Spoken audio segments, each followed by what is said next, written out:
Good morning. Welcome to Portsea Mixed Tea. I'm back finally.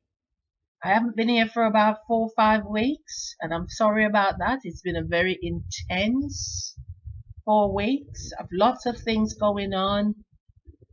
We've got a lot of problems that have happened, and I'm just glad to be here. It's a rainy day here today, and I can't even see the sea today, so it's that bad and windy. But it's good to be back. Please subscribe to the channel if you like what you're hearing, and let me know what you think. Okay, let me start by saying, is it so? Is it just me? That's my usual saying. Well, just talking today about a lot of random things have happened. For instance, we've lost our Queen Elizabeth II, after 70 years of service, which was marvelous, I think. So I can't complain about living in a wonderful country. Thank goodness for that. But the worst problem we're having at the moment is the cost of living crisis. It's at its worst. It was quite a shock when I saw that a 2 litre bottle of milk is now £1.45, and it will be most likely, when I go back, it'll be up a bit more, because it seems like every week it changes.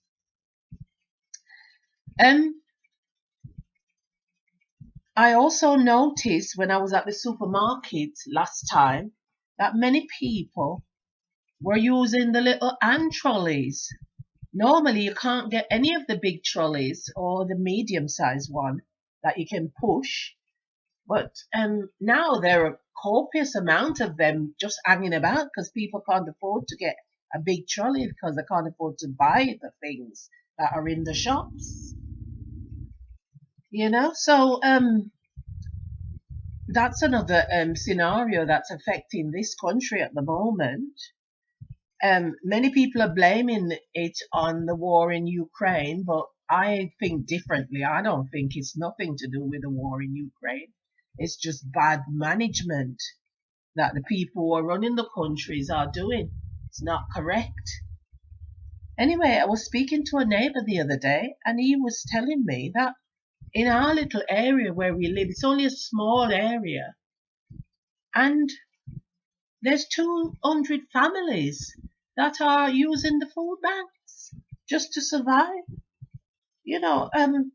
What is the country coming to, I wonder? Just a question I'm putting out there to say, what's your views on that? Because it's only a small area, so it's just weird. But then on the news there was a survey that said that even though people can't buy food, cigarettes and alcohol is up. So I just don't get it.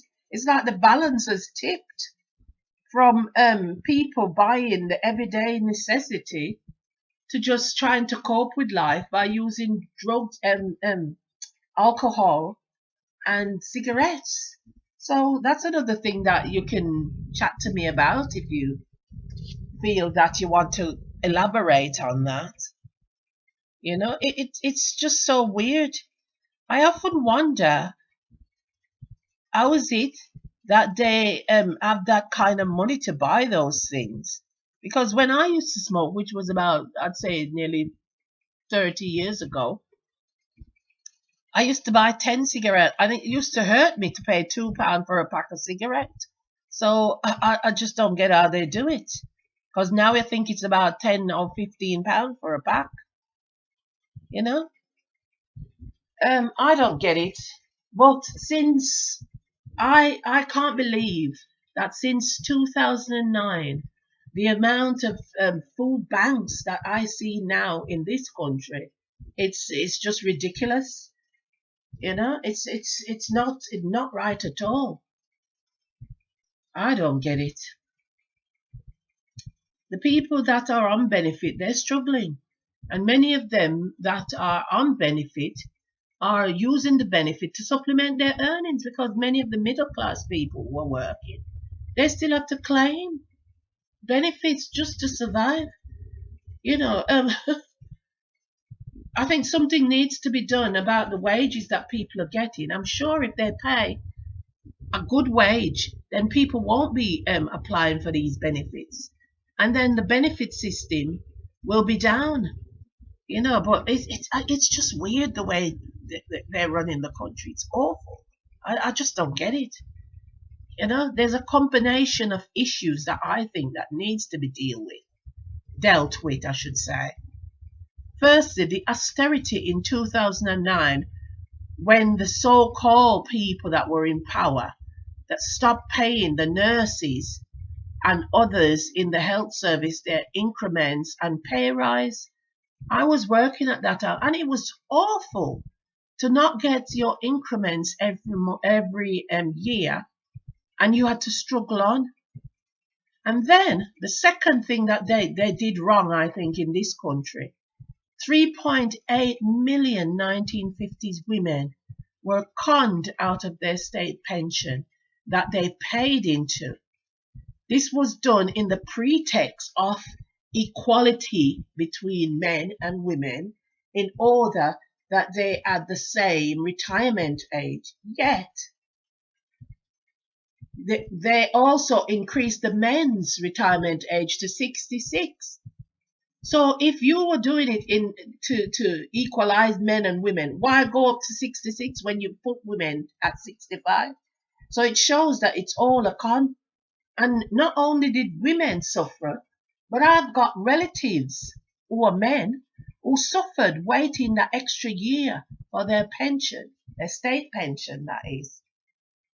So that's another ridiculous thing that these people that are in power did that was totally wrong, because what they didn't take into account is these 3.8 million women that are looking after their grandchildren to help their children so that they can go out to work.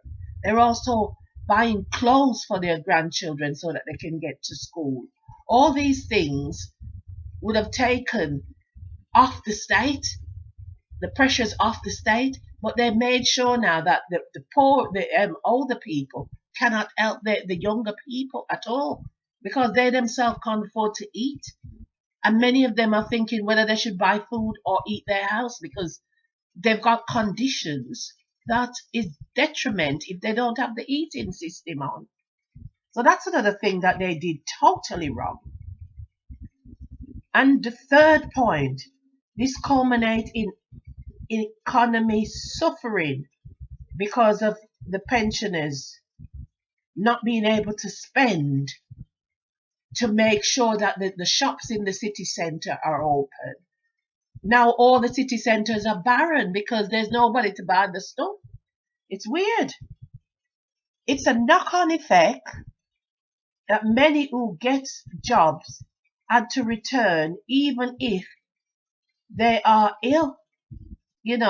It's just terrible what they've done to the system in the so-called pretext of austerity. I don't think there was nothing to do with any austerity. They conned the system and conned people out of their hard-earned money that they paid into a pension because they could do it. And that's the problem. I wish when these people or so-called leaders take charge, they would think about the people who put them in the position instead of lining their friends and their own pockets with people's hard-earned cash. This was Port C Mixed Tea. I didn't have a poem for you today because it was a bit out of sync at the moment. I'm just trying to get it in. I've written this for a couple of weeks now and just didn't have time to come on the internet to do that for you. I hope that you will, the points that I've raised, that you will chat about them on the Portsea Mixed Tea, so that I know your feelings about it. And I hope you will think about telling people about the channel and subscribing to the channel if you can. And there's no charge, it's free of charge. It's just for us to talk about the things that are happening in the world, and if there's anything that we can do as people to change it. Many people are saying, oh, you should get down energy and this and that and all kinds of stuff. I would love to know your opinion on it, because I've got my opinion, but I will say what my opinion is when you do. So, has this ever happened to you? Do you find yourself having to use food banks and all these other things that are happening in the world? Do you see your grandchildren going without because you're not able to help them? I would love to know what you think. Thank you so much for listening to Portsea Mixed Tea.